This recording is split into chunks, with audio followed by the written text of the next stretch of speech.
काफ़ी दिन हो गए थे घुमक्कड़ी किए हुए। फिर क्या था, इस बार मैंने अपना बैग पैक किया और सीधे दिल्ली से फ़्लाइट ले लिया श्रीलंका के लिए। फ़्लाइट से इन खूबसूरत नज़ारों को देखते हुए जब एयरपोर्ट पहुंचा तो कुछ इस तरीके से माला पहनाकर मेरा स्वागत हुआ। और मुझे एयरपोर्ट लेने आए थे वो थे एक चामोडी एंड कबीरा। रास्ते में कबीरा से बात करते हुए मैं जा पहुंचा एक एलिफेंट ऑर्फनेज, जहां पर हाथियों के साथ मैंने बहुत से एक्टिविटीज़ करें, काफ़ी नज़दीक से देखा, जाना और उनके बारे में काफ़ी कुछ सीखा।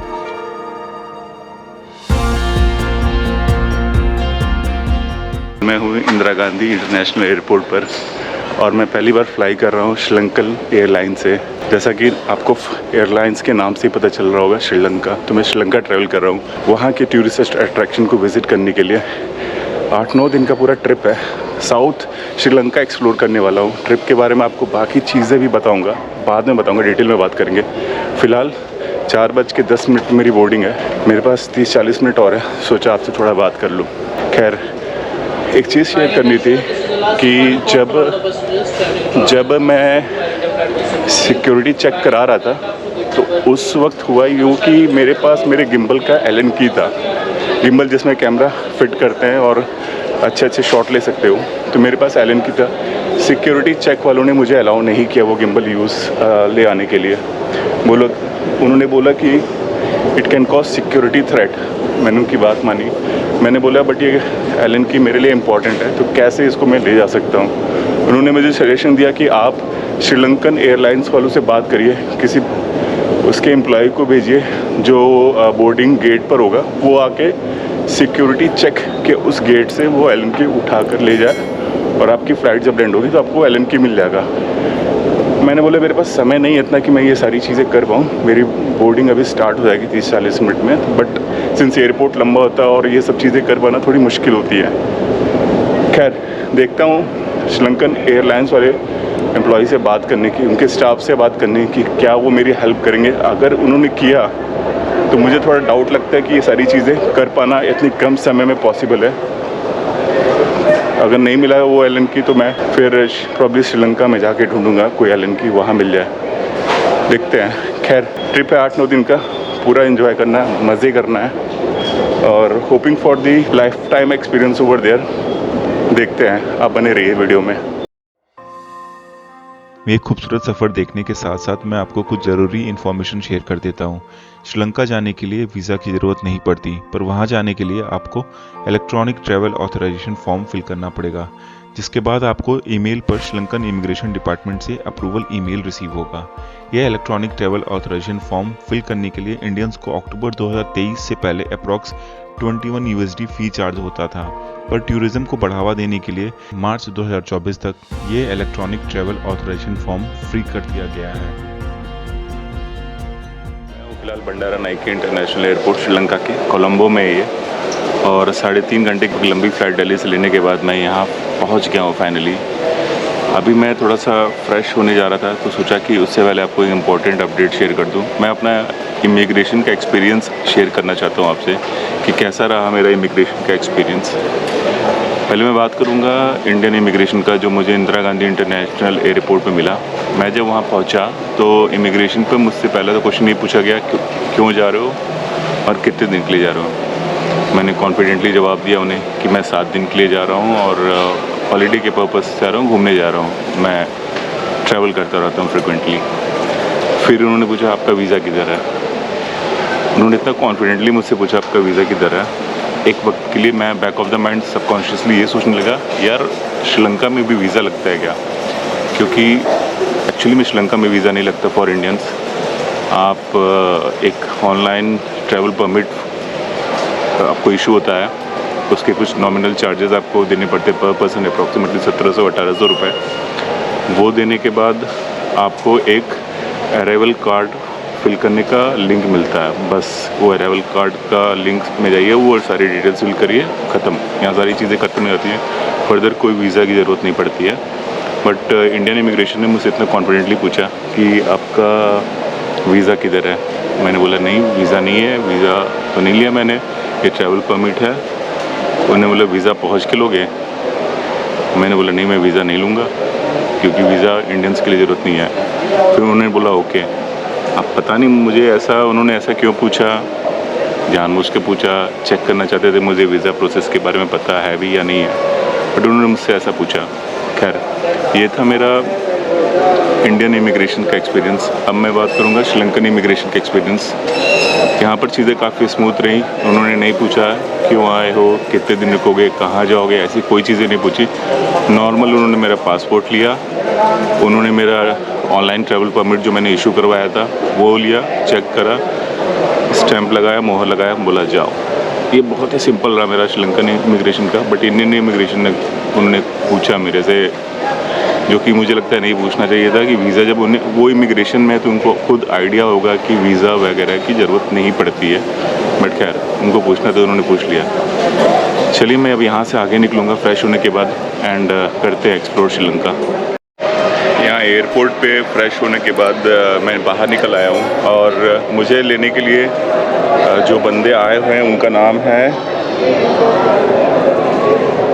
कविंद्रा एंड चामुड़ी। 2 लोग हैं जो मुझे लेने आए हुए हैं, तो मैं उनको ढूंढ रहा हूँ। सामने कुछ ऐसे लोग नेम प्लेट लेके खड़े हैं, कविंद्रा एंड चामुड़ी। देखता हूँ मैं कौन से हैं, किधर खड़े हैं ये।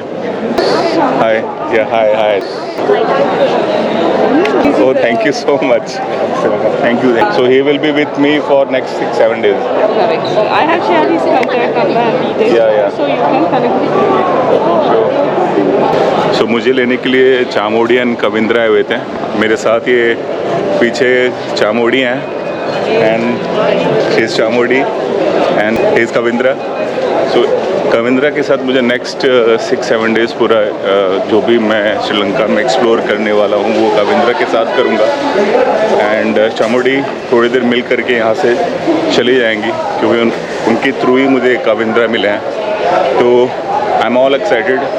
कोलंबो की सड़कों पे मैं निकल चुका हूँ और एयरपोर्ट से जस्ट अभी निकला हूँ। और मेरे साथ जो कविंद्रा है, ये मेरे साथ, जैसे मैंने बताया कि ये मेरे साथ अगले आने वाले 6-7 दिन पूरे रहेंगे। और ये भाई साहब, ये जनाब बात करने में तो इतने इंटरेस्टिंग लग रहे हैं, इतना मज़ा आ रहा है इनसे बात करके। हंसता हुआ चेहरा है, अगर आप किसी से मिलो और उसका हंसता हुआ चेहरा हो, हर रिस्पॉन्स आपको हंसते हुए दे, तो बड़ा ही मज़ा आता है। और बस कोलंबो की सड़कें पे हैं। हम कहाँ जाए, where we are going right now? Pinnawala. It is in Colombo itself और Cagayan, Central Province. Province कैगाला।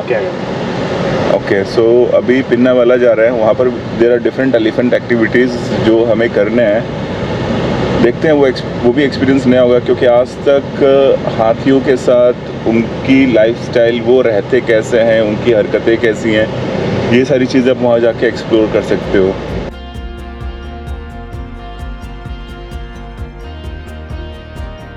Colombo से पिन्नावाला निकलते हुए मैं वो सारी चीज़ें धीरे धीरे महसूस कर रहा था जिसके लिए मैं श्रीलंका आया था। जैसे कि Sri Lanka is known for its nature. यहाँ पर you will get to see beaches, mountains and monuments. सिर्फ इतना ही नहीं, यहाँ की tea and spice farming unparalleled है। और यहाँ पर एलिफेंट्स के साथ आपको टाइम स्पेंड करने का मौका मिलेगा, जो आपको लाइफ का एक अलग ही एस्पेक्ट महसूस करा देगा।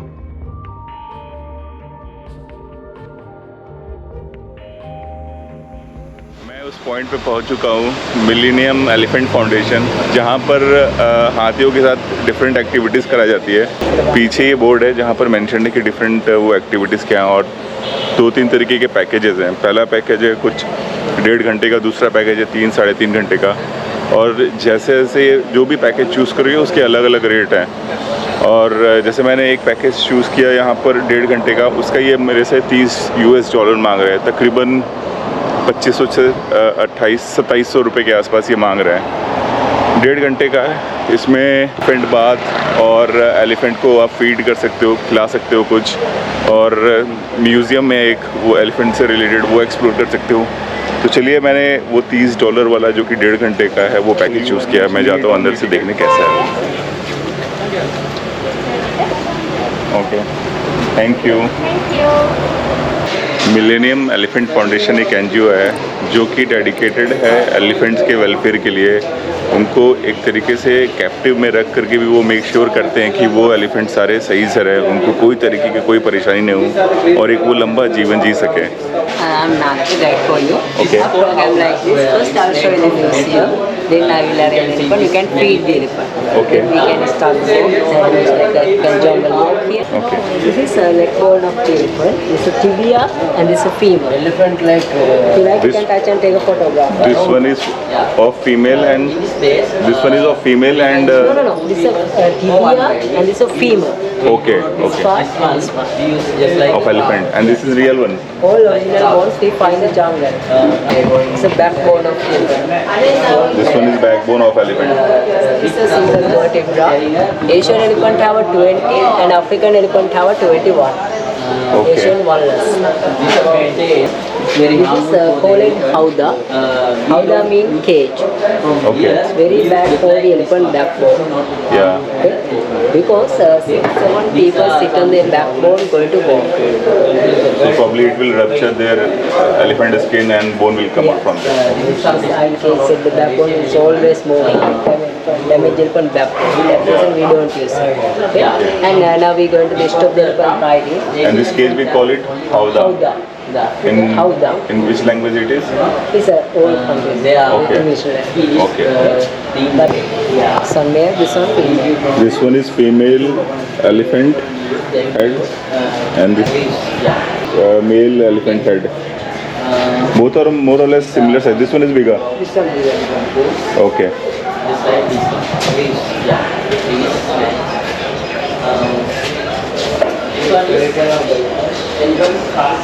So this is voice command which Mahout gave to elephant. And हम जो महावत बोलते हैं उनकी बातें कर रहे हैं. So daha means forward. When अगर कोई महावत बोलेगा daha तो elephant आगे की तरफ move करेगा. Ho means stop. Pinbo means trumpet. And then Bila means raise leg. Dana. There are multiple voice commands जो महावत या माहौत अपने हाथियों को देता है. तो ये सारे के सारे यहाँ mentioned हैं. No, one elephant eat around 200 to 250 kilos eat per day. Per day. Per day. And drink 150 to 200 liters Water. But elephants are pure vegetarian. Okay? Our elephants mainly eat coconut plums, jack leaves and plum trees. Okay, so do you guys have such amount of food for them available? We every day buy the outside. You buy it. Yeah, buy. So for 5 elements you buy per day Totally we to have 8 elephants. 8 elephants. It means somewhere around 1800 kilogram food you are buying Yes. on daily basis. And it would be costly also. Very expensive. Their foods, medicines, very expensive. मतलब एक 8 हाथियाँ हैं यहाँ पर, उनके लिए daily 1800 से 1900 kilogram का खाना ये खरीदते हैं. और एलिफेंट जनरली शाकाहारी यानी कि वेजिटेरियन है. ये सारे जो मैं आपको दिखा रहा हूँ वो उनका ये खाना है और यही सब चीज़ें वो खाते हैं. बनाना हो गया, स्वीट कॉर्न हो गया, पम्पकिन्स हो गया, पाइनएप्पल हो गया, कोकोनट के लीव्स हो गए, पाम लीव्स हो गए, ये इतना खरीदते हैं. तो ये फाउंडेशन हाथियों की सुरक्षा के लिए, उनकी बेहतरी के लिए ये सारी चीज़ें कर रही हैं. अच्छी चीज़ है. Can you imagine this? इतना ज़्यादा वेट है. ये 7 से 8 किलो का हाथी का दाम. हमारे 32 साल होते हैं लगभग, लेकिन किसी 3200 को पिला दो तो भी एक केजी भी नहीं होता है. और एक दांत हाथी का 7-8 किलो. ऐसे 2 दांत अंदर होते हैं हाथियों की. ये एशियन एलिफेंट है. अफ्रीकन का शायद इससे भी ज़्यादा भारी होता है क्योंकि वो साइज़ में बड़े होते हैं. सब कुछ उनका बहुत बड़ा होता है. इंटरेस्टिंग. मेरे पीछे एक हाथी का स्केलेटन रखा हुआ है. ये रियल है. इसका हाइट लगभग 2.5-2.8 मीटर्स लंबा होगा. और जब ये हाथी मरा था, इसकी जो एज थी इट वाज अप्रॉक्सीमेटली 78 ईयर्स. ये इसी एनजीओ, इसी ऑर्फनेज में हाथी रहती थी और यहाँ पर इसको पाला गया था. ढेर सारी इंटरेस्टिंग बातें एलिफेंट के बारे में जानने के बाद मैं एक फ्रूट शॉप पे रुका हुआ था ताकि मैंने सोचा कि कुछ फ्रूट खरीद के खा लूँ. बट जब मैंने उनसे फ्रूट के बकेट लिए तो उन्होंने मुझे ये 2 बड़े बड़े बकेट दे दिया. मुझे लगा कि यार इतने ज़्यादा फ्रूट बकेट में लेके मैं करूँगा क्या. बट फिर बाद में मुझे समझ में आया कि ये मेरे खाने के लिए नहीं था, ये मुझे एलिफेंट को खिलाना है. तो चलिए मैं ये बकेट लेके जाता हूँ और एलिफेंट को फीड करता हूँ अपने हाथों से. आज तक कभी नहीं किया, करके देखता हूँ कैसा एक्सपीरियंस है. मेरे सामने 2 हाथी हैं. एक का नाम है पूजा, एक का नाम है सुदमनिके. जो लेफ्ट हैंड साइड पर है उसका नाम है पूजा, सुदमनिके. ऐसा यहाँ के लोग बता रहे हैं कि दोनों बेस्ट फ्रेंड हैं. दोनों बचपन में ही साथ में बड़े हुए हैं और उनमें बहुत तगड़ी बॉन्डिंग है. एक जो चड्डी बड्डी दोस्त होते हैं वैसा कुछ है इनके बीच में, और दोनों साथ में हमेशा रहते हैं. चलिए मैं इनको जाके पहले फ्रूट्स खिलाता हूँ, फीड करता हूँ, देखता हूँ ये एक्सपीरियंस कैसा रहने वाला है. थोड़ी हालत ख़राब हो रही है, हाथी को पहली बार खिलाने जा रहा हूँ, बट चलिए ट्राई करता हूँ, देखता हूँ.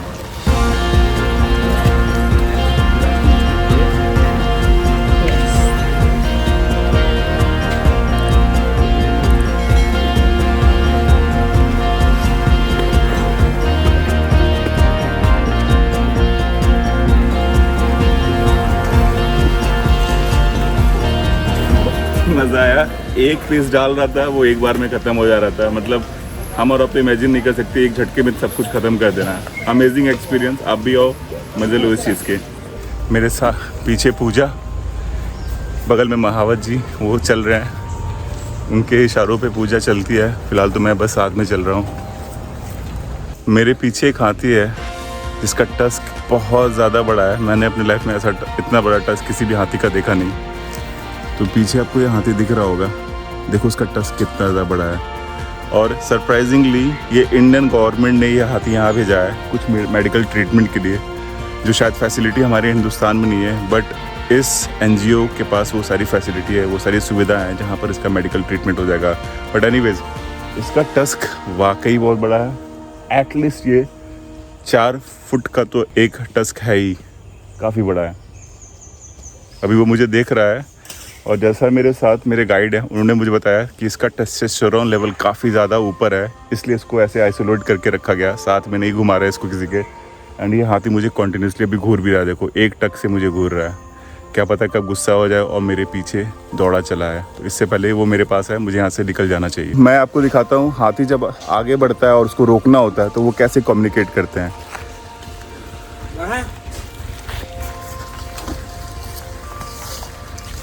And how you stop. देखा, पहले दहा बोला तो हाथी आगे बढ़ा, हो बोला तो हाथी अपनी जगह पर रुक गया। और ये देखो हाथी सलाम कर रहा है। सब महावत के इशारे पर, ये कोडेड लैंग्वेज में उनकी बातचीत होते रहती है। देखो पैर उठा रहा हाथी, सलाम कर रहा हाथी।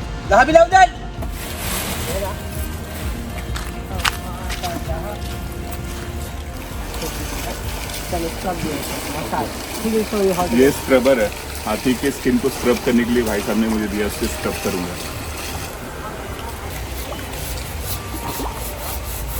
इनकी स्किन 2.5 सेंटीमीटर मोटी होती है, तो नारियल का स्क्रबर है।